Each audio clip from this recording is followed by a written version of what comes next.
Hello, everyone, and welcome to Focus on Foundations, Rethinking Literacy Instruction. You know, we're really excited to share with you today key information on rethinking literacy instruction that is presented in a professional book titled Shifting the Balance. Before I get into talking to you about the goals and objectives for our time together today, I wanted to introduce you to your presenters. The presenters today are members of Learning A-Z's Professional Learning Services team. They are all former educators. And so the first person that I'd like to present to you is Talyna Moody. She's the Senior Professional Learning Manager for the Northeast region. The next presenter is Gloria Niebergall, and she is the Professional Learning Manager for the Northeast region as well. The next person is Joanne Sterling. She is the Senior Manager for the South region, and Luisa Villa is the Professional Learning Services Manager for the South region as well. So we welcome them today, and they're excited to share with you all of the information regarding Shift Happens. As former educators, we decided to have a book club that really gave us the opportunity to digest the powerful information that these two authors present in their book. We're former educators, as you know, and we're on a continued journey of growth and learning when it comes to the field of education and literacy. Jan Burkins and Kari Yates are experienced educators, authors, and speakers and educational consultants. They work with teachers from across the nation. They have deep roots in early childhood education, and they share a passion for really working with children and supporting teachers as they work with students to teach them how to read. I'd like to share with you a review of the book, Shifting the Balance. This review comes from a person who is part of the readingdoneright.org organization. And this person says, this book speaks to teachers. It is overwhelmingly clear that Jan Burkins and Kari Yates have been and are immersed in the world of today's classrooms.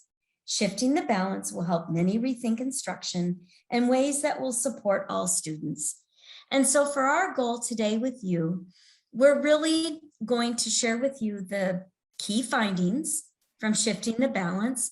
And these key findings examine the research, reevaluates current practices, and it also then proposes instructional shifts that bring the science of reading into the balanced literacy classroom.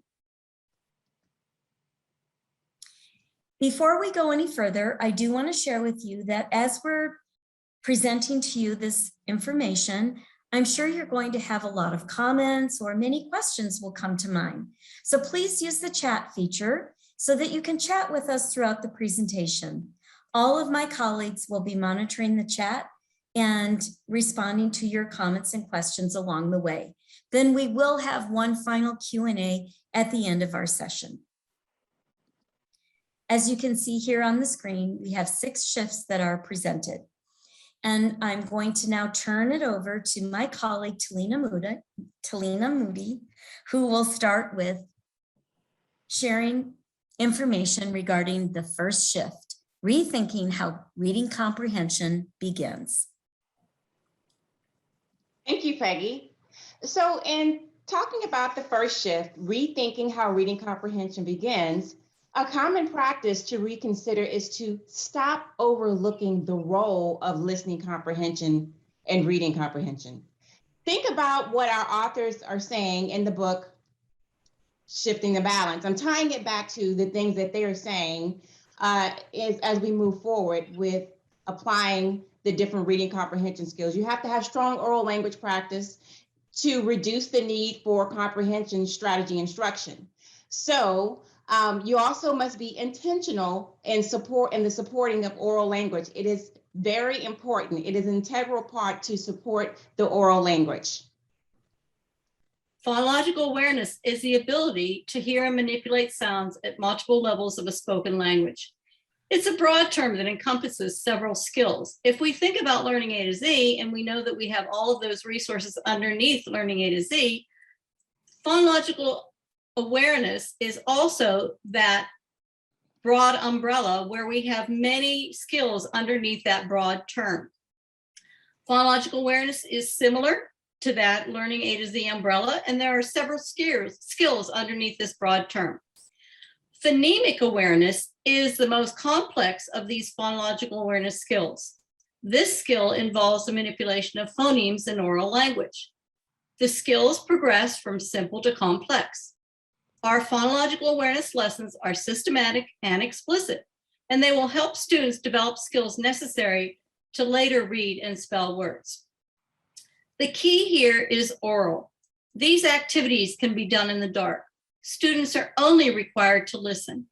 So once you place print or letters in front of students, it is no longer phonemic awareness or phonological awareness, it is now phonics. These phonemic awareness routines can be done when we're lining up for lunch, recess, the beginning of the day, and so on, because it doesn't require a lot of time to provide opportunities for sound and word play. Now we want to connect the resources with the science. And looking here at this slide, which of these RISE resources connects you to the first two shifts and which do not? So here you see text sets, closed reading passages, graphic organizers, flashcards, read alouds, decodable text. Which of these RISE resources connects us to the first two shifts? Take a minute, jot it down, put it in the chat with us, chat for us if you will. Give you some think time. And now let's actually take a look and see which ones connect us back to those resources. It's text sets. Text sets and closed reading passages can be used for listening comprehension and also for developing oral vocabulary and exposing them to background knowledge. Also, there's decodables. They're a little bit on the fence because the decodable can be used by the teacher as a read aloud. But once it is put into the hands of the students, then it no longer addresses phonemic awareness, but it becomes a phonics lesson. Then there's also read alouds. Remember, the first two shifts deal with listening comprehension, oral language, and phonemic awareness. These are all oral activities, right? And these activities connect us back to the first two shifts. These are activities that are within Raz-Plus. Yes, thank you so much, Talyna, for connecting the first two shifts to some of those great Raz-Plus resources we have available. I now want to go ahead and talk about the third shift, which is reimagining the way we teach phonics. And so as Joanne just beautifully described to us, phonics and phonemic awareness are not the same. We can sometimes use these terms interchangeably, not realizing there are key differences. So while phonemic awareness involves the sounds of words, phonics involves the print concept of words. One important purpose of phonics instruction is to develop the brain's orthographic processing system, which is bringing letters, sounds, meaning, and context together. So our brain is continuously looking at objects and trying to convey meaning. And as students are learning what letters look like, it is stored in their visual word form area where the brain stores and organizes information. The more students explicitly practice phonics, the more information is organized and easier for the brain to retrieve. And the scope of and sequence is more about being systematic and not explicit. Concepts can be taught explicitly without being systematic. So a systematic scope and sequence should be cumulative, sequential, and repetitive as it progresses from simple to more complex skills, giving students frequent opportunities to apply learning. This graph, created by the authors of Shifting the Balance, gives a great visual presentation of systematic instruction. The great news is that this is directly aligning to the Raz-Plus learning cycle. So as we go into the fourth shift, we're going to start looking at revising high frequency word instruction. Now, even though it seems like proficient readers do not memorize whole words, they rapidly process every letter in the word. So decoding is only the beginning of the work of accumulating orthographic knowledge in a systematic way. Early and frequent decoding experiences facilitate orthographic mapping, which increases that orthographic learning. And as I mentioned earlier, this domino effect helps readers send more words to long-term storage in the visual form word area, where they can be retrieved fluently and automatically. So how amazing is our brain that we're like continuously coding at such a rapid rate that we can't even realize that we're doing it. So in contrast, though, to sight words, high frequency words are words that are especially high leverage because of how often they are found in the written text. So our goal is for all words to become part of our long-term memory, since automatic word recognition frees up attention to comprehension. Now, let's put this theory to the test. I'm going to give everybody a moment to read silently.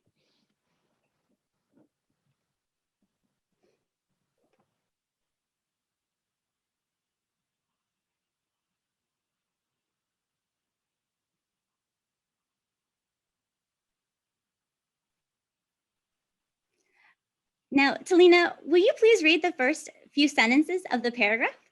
Of course. If you can read this, you have a strange mind too. I couldn't believe that I could actually understand what I was reading. Because of the phenomenal power of the human mind, it doesn't matter in what order the letters in a word are. The important thing is that the first and last letter be in the correct place. Thanks so much for demonstrating that. So as most of you figured out with this exercise, because you are a proficient reader, your orthographic mapping allowed you to decipher the words quickly, which allowed you more time to make meaning. Now let's pass it back to Joanne, who's going to explain how Raz-Plus lesson plans will help you support your phonological awareness and phonics instruction. Oftentimes, teachers find themselves following the phonological awareness phonics lessons provided in their reading series day after day without really knowing if the students understand the skills before moving on. Raz-Plus has built in intentional pause point lessons to allow teachers to stop, take a breath, and use quick assessments to find out if the students have mastered the skill, need some review, or actually need to be retaught that particular skill. The image is actually from the first grade phonics lessons, and you can see that the year starts out with pause points so teachers can find out if the students have mastered all the phonics skills from kindergarten, or if the teacher needs to go back to review or even reteach kindergarten skills before starting the first grade skills. Let's go live into Raz-Plus. Under Resources, you will locate the Foundational Skills drawer. You will find these pause points are built into both the K1 phonological awareness lessons as well as the phonics lessons. I'm going to look at the phonics lesson in decodable text for grade 1. As I stated previously, these first 3 lessons are pause points to review kindergarten skills. As a teacher, you can get a better understanding of the mastery within your students. You can find that some students need to be retaught skills in small group, or you may do a review of some skills with the entire class. Other students may be ready to move into the first grade skills. Looking at lesson 8, which you see on the screen, this is pause point 4. You will now see that it refers to a specific phonics assessment to survey students' understanding of the skills taught up to that point. Again, built within the lesson, you will find review activities as well as optional practice in context and independent practice opportunities. If you find a majority of your students need additional practice with a particular skill, you can always go back and reteach that entire phonics lesson. Another effective way to check for application of a phonics skill is to have the students record themselves reading the decodable text without having them listen to the text first. Remember that when you are assigning a decodable text, you have the option to just assign it for reading recording purposes. The recording is a great way to check for application of the skill taught. This can also be used with the assigning of high frequency word books as well. As Luisa pointed out in shift 3, systematic instruction includes both a scope and sequence along with a plan for assessments and differentiation. It is terrific to have these assessments built into the foundational skills, phonological awareness, and phonics curriculum. And now we are on to the 5th shift, reinventing the way we use the MSV queuing system in regards to the decoding process for new and tricky words. We don't need to get rid of MSV. We just need to adjust the way that we teach the decoding process. A beginner's slow decoding work leads to lifelong and long-term reading benefits. So it's really important that we keep what's effective and just adjust to really meet the skill needs of the student. Because practice with decoding is so critical, we need to make sure that readers get into the habit of looking, leaping, and then cross-checking to see if a word makes sense. Basically starting with print and then being able to add the context to figure out tricky words. And our last and final shift, the 6th shift, talks about reconsidering the text that we use for beginning readers.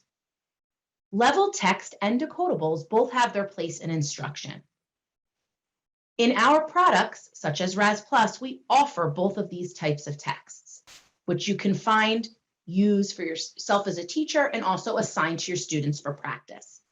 Most important here with the 6th shift is the 2nd bullet, selecting text for beginning readers based on decoding demands, plus what the child needs to practice.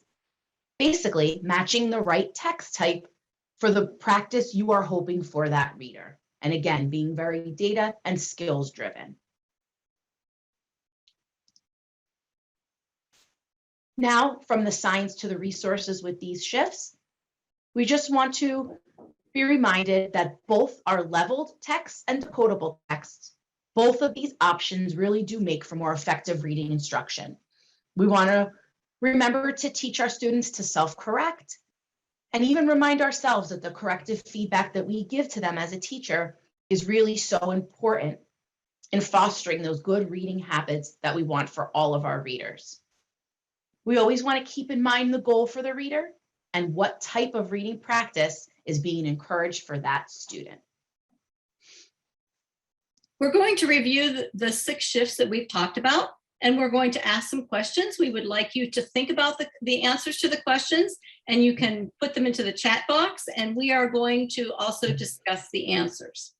So I'm going to give you a few seconds to think about this first question. What is the smallest unit of speech sounds that combine with other sounds to make words?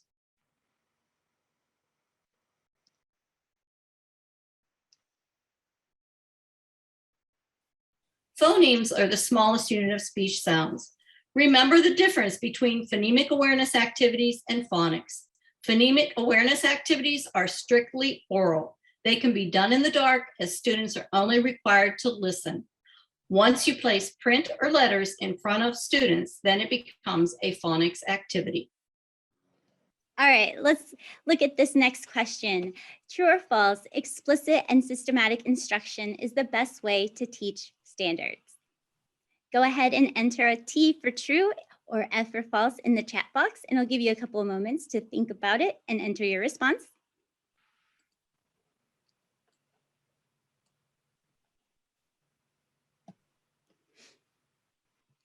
So as most of you have guessed, the answer is true. As the author summarized in the book, explicit instruction includes both a thoughtful scope and sequence and a plan for assessment and differentiation that ensures mastery versus exposure.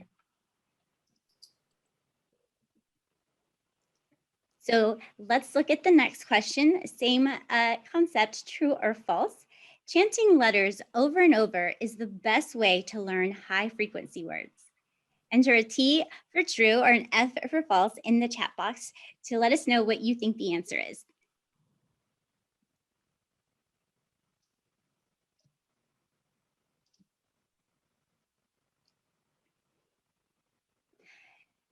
So this one is false. To really learn any new word, you have to get to in and do a phonemic analysis, comparing the word's sound structure to its spelling, an orthographic mapping, or the sound to spelling work is essential to lock that spelling of a word into long-term memory. So remember, we want to make sure that it becomes part of our long-term memory in order to become a high-frequency word. Thank you, Luisa. And now our next review question. This is a true or false. The science of reading requires us to disregard all previous literacy instructional practices. So think about this for a minute. Pop your true or false in the chat. I'll give you a couple of seconds.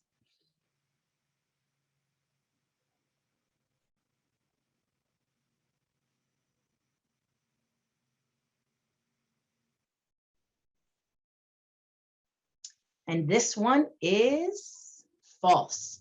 The goal is not to get rid of any type of instructional practices, but to continue effective reading instruction and to adjust to the knowledge that we know is now out there in the research.